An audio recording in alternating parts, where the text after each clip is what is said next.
Next, we come to the oil and gas sector.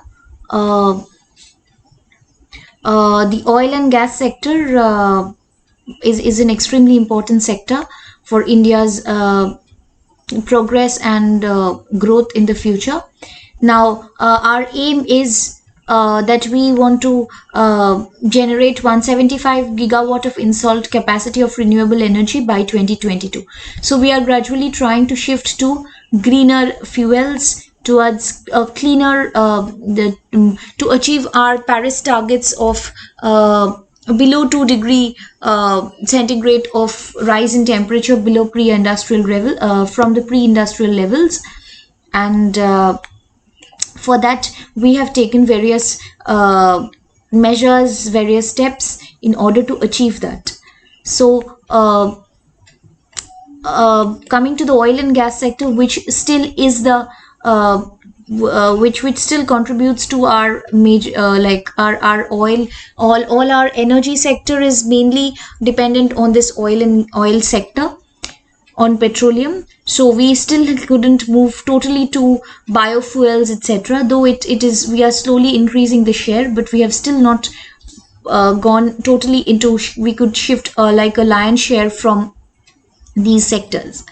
So looking into the details, we'll see that our crude oil reserves is around 604 million, which is not very important, MMT. We have natural gas reserves of around 1289 billion cubic meters, and we have CBM, which is around 2600 cubic meters. Now, India is the second largest refinery. So India is a major exporter of its refinery, petroleum refinery products, and it has the second largest refinery in India, in Asia, after China. And we are trying to emerge as a refinery hub, and that's why the refinery capacity of the of India, we are trying to increase it via this Make in India scheme. And apart from this, hydrocarbon resources which are available in the sedimentary basins, there has been an increase in the predicted conventional hydrocarbon resources from these sedimentary basins.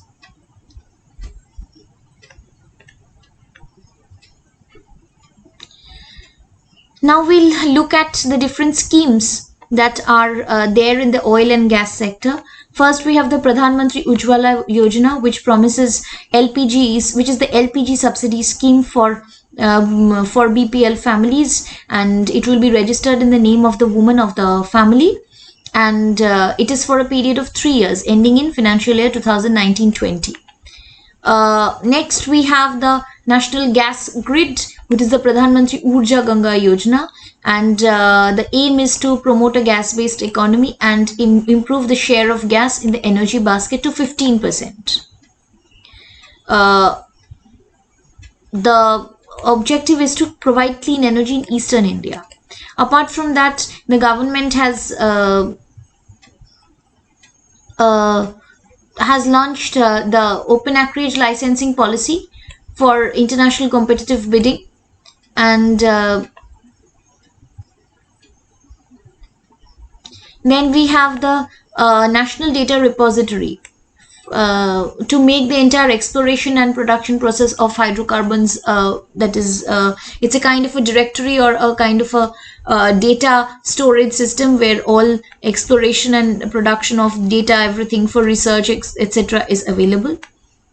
Then for the we have taken the, for ease of doing business, we are doing the hydrocarbon licensing, exploration and licensing policy to encourage private players, and under it will be we have moved from a revenue based taxation to a profit based taxation. And apart from that, we have several private companies have emerged as important players in the oil sector, which was previously concentrated only in the public sector. For example, Cain India has contributed 25% to domestic crude oil.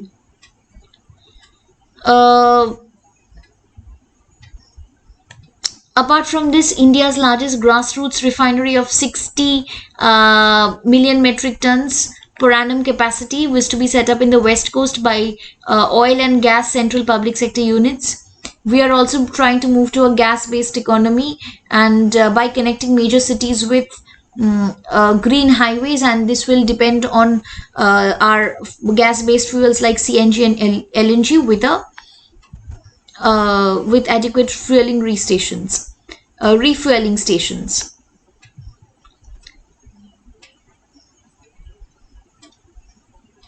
This is all about, and we are trying to develop different refineries, especially along the coast of Gujarat for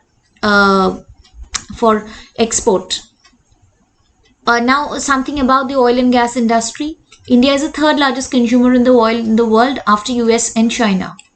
Oil import, this is very important, 83.7% of domestic oil is imported.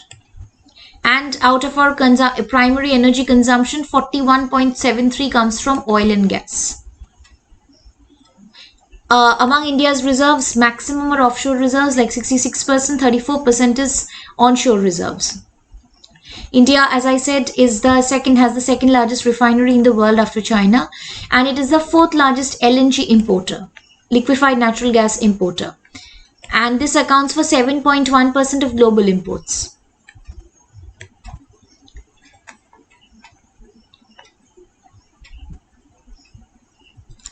This is all. Now coming to biofuels, with the launch of the BS4 fuel, we have from BS4 we have moved to BS6 fuel. There is another scheme for LPG subsidy, which is there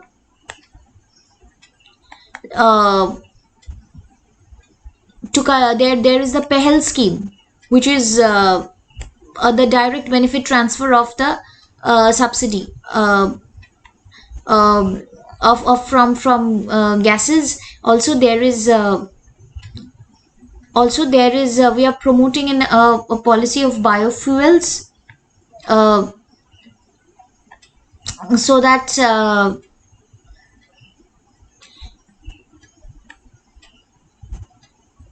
so under the National Biofuel Policy of 2009, there will be biofuels, bioethanol and biodiesel will be exempted from excise duty. The Cabinet has also approved of the National Policy on Biofuels. They have been given concession.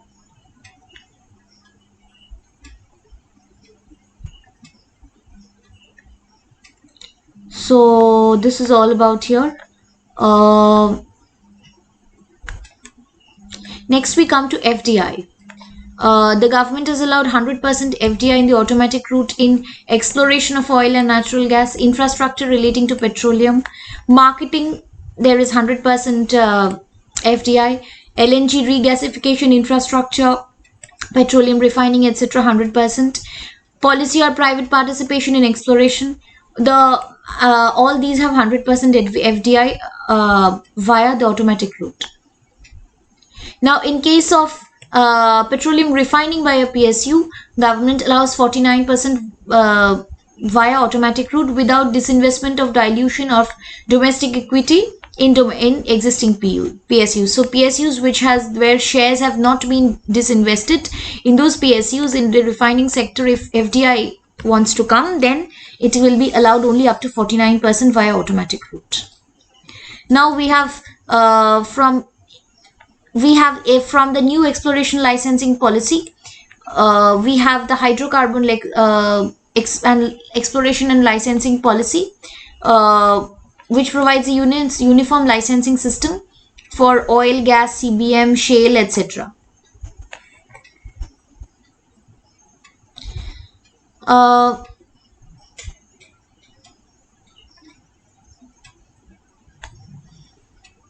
We have another thing which is called the Discovered Small Field Policy.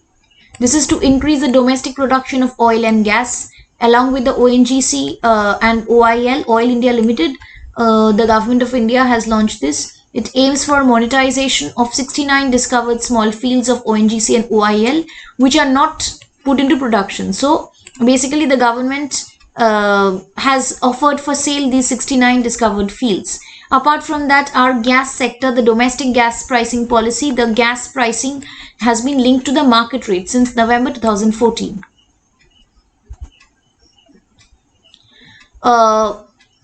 There is a policy framework for relaxation, extension, clarification for the development of production stage. This is not that important. Now we have released a hydrocarbon vision for 2030 for the northeastern India. Now we have gas pooling in the fertilizer urea, mainly to supply gas at a uniform price to the fertilizer plants. So for that we are having a pooling mechanism of the domestic gas. Then we have the Petroleum and Natural Gas Regulatory Board Act of 2006, which looks after the refining, the processing, the storage, transportation, distribution, etc. Next, we have the National Biofuel Policy, as I have discussed before, which speaks of providing concession in excise duty on bioethanol and biodiesel. And also the cabinet has approved of the National Policy on Biofuels. Next, we are implementing an ethanol blending program under which the oil marketing companies, remember oil marketing companies and not oil producers. These companies they have to sell ethanol blended petrol up to 10%. The mechanism for procurement of ethanol program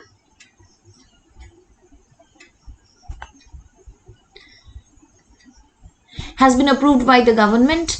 The ethanol procurement, it will be this ethanol can be produced from cellulosic or lignocellulosic materials, including the petrochemicals. And biodiesel, there will be direct sale of biodiesel by private manufacturers to bulk consumers like railways and state transport corporations. Also, there is something called the auto fuel policy. The Ministry of Petroleum and Natural Gas has issued a statement to all concerned stakeholders, including oil and marketing companies. This implementation is for under the auto fuel policy for implementation of the BS4. So the BS4 and the BS6 norms will come under the National Auto Fuel Policy.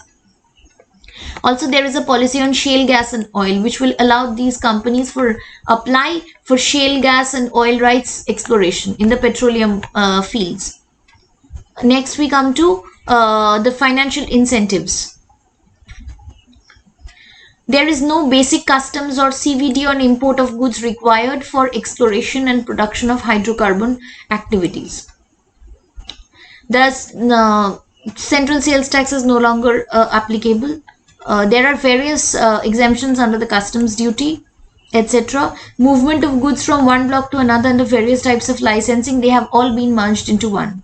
Apart from that, we have different state incentives, and then we have area-based incentives like the hydrocarbon vision policy of 2030 for the Northeast. So it envisages an investment of $20 billion in upstream, downstream and midstream in the hydrocarbon industry. And exploration and production, the main aim is to provide incentive to exploration and production. 40% subsidy on gas operation has been extended to private companies in this region. Now coming to shale gas. Shale gas has been found in Cambay, Damodar, Krishna Godavari and Kaveri on-land basins. India is already a refinery hub, coming to refinery, and we are trying to tap foreign investment in it.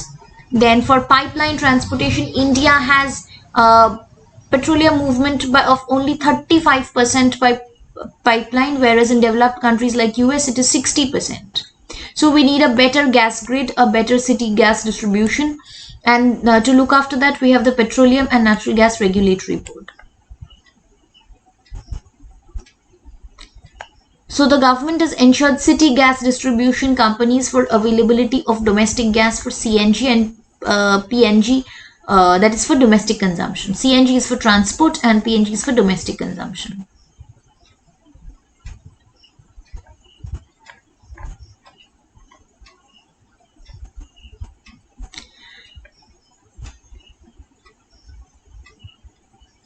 Now the government has announced the strategic petroleum reserves in two places. New places, that is Padur in Karnataka and Chandikol in Orissa.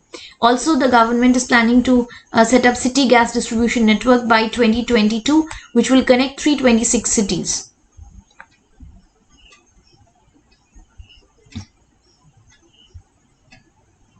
Now, government has approved of the captive mining policy in order to in order for the coal gasification.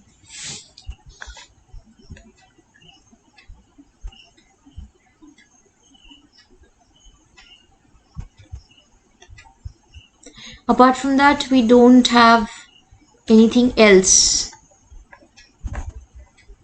That is all for this sector.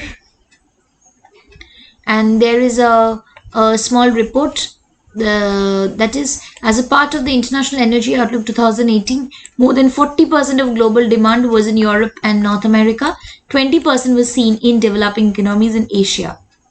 However, by 2040, the situation is expected to reverse. That's all. Thank you.